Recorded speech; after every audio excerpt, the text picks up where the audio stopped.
அஸ்ஸலாமு அலைக்கும் வரஹ்மத்துல்லாஹி வபரகாத்துஹு. அன்பாத அனைத்து உறவுகளுக்கும் இனிய மதிய வணக்கம். இதோ குவைத்தில் இன்று காலை நடந்த அசம்பாவிதத்தால் ஏற்பட்ட பாதிப்பு, மிக முக்கியமான தகவல்கள் சில இருக்குது. அதுக்கு முன்னாடி இந்த வீடியோவை பார்த்துட்டு போயிடலாம். இன்றைக்கி காலையில் பார்த்தீங்கன்னா அவங்களுக்கே தெரியும், விடிய காலையில் 4 மணி 3:55 4:30 வரைக்கும் மிகவும் பாரிய வெடிப்பு சத்தம் கேட்டது. ஈரானுடைய மிசைல் மற்றும் ட்ரோன்கள் குவைத் மற்றும் பஹ்ரைனை நோக்கி வந்ததால் திடீரென வந்த அனைத்து ஃப்ளைட், ஜசீராவாக இருக்கட்டும், அடுத்தது குவைட் ஏர்வேஸாக இருக்கட்டும், 2 ஃப்ளைட்டுடைய ரேடார் காட்சிகளை தான் நீங்கள் இப்போ பார்த்துக்கிட்டு இருக்கிறீங்க. வந்த அனைத்து ஃப்ளைட்டும் மறுபடியும் திருப்பி அருகில் உள்ள சவுதி அரேபியா மற்றும் சில நாடுகளுடைய விமான தளங்களுக்கு அனுப்பி வைக்கப்பட்டது. ஏன்னா நாட்டுடைய நிலைமை மோசமான சூழலில் இருந்ததால் உடனடியாக அனைத்து விமானங்களும் திருப்பி அனுப்பப்பட்டன. அதற்கு பிறகு ஒரு மாதிரியாக நிலைமை சரியான பிறகு தான் மறுபடியும் பார்த்திங்கன்னா விமானங்களை குவைத்துக்குள்ளே கொண்டு வர முடிந்தது. இந்த தகவல் குவைத்துடைய சிவில் ஏவியேஷன் அத்தாரிட்டி தெரிவிச்சிருந்தாங்க. இந்த நிலைமை தான் பெரிய சிக்கல். அதே போல் இதோ டொனால்ட் ட்ரம்ப் இப்போ தானே இந்த யுத்தம் ஆரம்பித்தது, முடிஞ்சிருமா அப்படின்னு கேட்டால் எப்படி முடியும்? வியட்நாமோட நாங்கள் 19 வருஷம் யுத்தம் பண்ணியிருக்கிறோம். இது இப்போ தான் ஜஸ்ட் சில மாதங்கள் தான், கொஞ்சம் பொறுமையாக இருங்க அப்படின்ற மாதிரி டொனால்ட் ட்ரம்ப் சொல்லியிருக்காரு. அதுக்கான இன்னொரு காரணம் என்ன தெரியுமா? நல்லா பாருங்கள், கிட்டத்தட்ட 2 பில்லியன், அதாவது நெருக்கி 2 பில்லியன் அப்படின்னு சொல்லலாம், 1.98 பில்லியன் அமெரிக்கா வெளியுறவுத்துறை குவைத்திற்கு இராணுவ உபகரணங்களை விற்பனை செய்வதற்கான ஒப்பந்தத்திற்கு ஒப்புதல் அளிக்கப்பட்டுள்ளது. இதில் 1.98 பில்லியன் டாலர் மதிப்புள்ள ஆளில்லா விமான எதிர்ப்பு அமைப்பு தளங்களும் அடங்கும். அதாவது இது 3வது தடவை, முதல் தடவை 2வது தடவை இல்லை, 3வது தடவையாகவும் பில்லியன் கணக்கில் டீல் ஒன்று அடுத்ததாக குவைத்தோட போட்டுட்டாங்க. கடந்த காலங்களில் கத்தாரோட, துபாயோட, சவுதி, அதே போல் பஹ்ரைன், அதே போல் குவைத்தோட கடந்த காலங்களில் 2 தடவை, இது 3வது தடவை ஒப்பந்தம் பண்ணியிருக்கிறாங்க. அப்போது இது ஒரு நல்ல பிஸ்னஸ் இவங்களுக்கு. இப்போ இந்த வாரம் நின்று போச்சுன்னா அப்புறம் இந்த வியாபாரமெல்லாம் மொத்தமாகவே படுத்துடும் இல்லையா? பாருங்கள், 1.98 பில்லியன் மறுபடியும் கிட்டத்தட்ட நான் நினைக்கிறேன் இப்போதைக்கு வரைக்கும் ஒரு 6-7-8 பில்லியனுக்கு குவைத்துக்கு மட்டுமே ஆயுதங்களை சப்ளை பண்ணிட்டாங்க. இந்த போர் அமெரிக்காவுக்கு சிறந்த ஒரு சாதகமான நிலைமைன்னு தான் சொல்லணும். அதை வச்சு தான் அவங்க மெயின்டைன் பண்ணிகிட்டு இருக்கிறாங்க. பார்க்கலாம் எப்போ தான் இது ஒரு முடிவுக்கு வரும் அப்படின்னு. அதே போல் இதோ ரஷ்ய அதிபர் புட்டின் முடிஞ்சிருச்சுன்னு நீங்கள் எங்கே முடிஞ்சது? இன்னும் முடியவே இல்லை. பாலஸ்தீனுடைய பிரச்சனைக்கான சொல்யூஷன் கிடைத்து விட்டது அப்படின்னு சொன்னாங்க. ஆனால் இன்னும் பாலஸ்தீனுடைய பிரச்சனைக்கு எந்த தீர்வும் வரவில்லை அப்படின்றத சுட்டி காட்டியிருக்கிறாரு. அதே போல் பார்த்திங்கன்னா சொமாலியா நாடும் தற்போது கொஞ்சமாக ஆயுததாரர்களுடைய கைக்கு சோமாலியா நாட்டின் ஒவ்வொரு நகரங்களும் போய்கொண்டிருக்குது அப்படின்ற தகவல்களும் வெளியாகுது தொடர்ந்தும். அதே போல் நேற்றைய தினம் கூட பார்த்திங்கன்னா பாலஸ்தீனத்தில் தாக்குதல் நடத்தப்பட்டிருக்குது.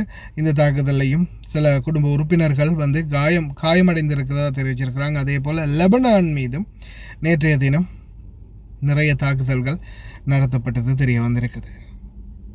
பார்க்கலாம் எங்கே தான் போய் முடியுது அப்படின்னு பார்க்கலாம். அதே போல் கர்னல் ஒஸ்மான் முகமது அல்காரிப் தொடர்ந்துமே குவைத்தில் இன்று காலை வந்த மிசைல்கள் மற்றும் ட்ரோன்களுடைய பாகங்களை தேடுற பணியில் ஈடுபடுறதா தெரிவிச்சிருக்கிறாங்க. ஒன்று சேர்க்குற பணியில் பொதுமக்களையும் கவனமாக இருக்குமாறு கேட்டுக்கொண்டிருக்கிறாங்க. தயவுசெய்து ரொம்ப கவனமாக இருங்க. குறிப்பாக சந்தேகத்துக்கிடமான ஏதாவது பொருட்கள் உங்களுடைய கையில் கிடைத்தாலோ அல்லது நீங்கள் கண்டாலோ அல்லது உங்களுடைய ஏரியாக்களில் கிடந்தாலோ பக்கத்தில் போகாமல் வீடியோ எடுக்காமல் முடிந்த வரைக்கும் பாதுகாப்பாக தூரமாகவே இருங்க. 112க்கு கால் பண்ணி முடிஞ்ச வரைக்கும் அந்த விடயத்தை தெரியப்படுத்துங்க. கவனமாக دولة الكويت يعني ما الجديد لديك وآخر أيضا إحصائيات حول صافرات الإنذار؟ نعم، حياكم الله وصبحكم الله بالخير. واحنا نأكد لكم استمرار جهود وزارة الداخلية بجميع قطاعاتها الميدانية المعنية، ولكن تبقى الإدارة العامة للعلاقات والإعلام الأمني مستمرة بجهودها التوعوية.